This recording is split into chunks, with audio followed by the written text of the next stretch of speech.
Барлықтарыңызға қайырлы күн достар, менің каналыма қош келдіңіздер. Каналға тіркеліп, видеоға лайк басуды ұмытпаңыздар.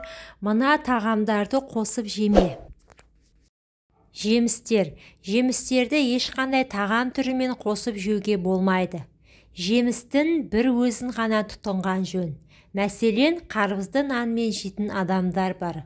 Олай жеуге болмайды. Екінші бал. Балды әсіресе нан мен майдың үстіне жағып жейтіндерге арналады. Балдың өзін ғана аш қарынға бір шай қасықтан жеу керек. Басқа тағамдармен араластырмаймыз. Үшінші жұмыртқа. Жұмыртқаны сүтпен, йогуртпен, ірімшікпен, картоппен жеуді қысқартамыз. Келесі бұрыш дақылдары. Фасоль, чечевица, арахис, соя, горох тағы да басқа. Бұларды етпен, балықпен, ірімшікпен жемеңіз. Жаңғақтар мен жармалар. Банандармен, мейізбен, құрмамен бірге тұтынуға болмайды.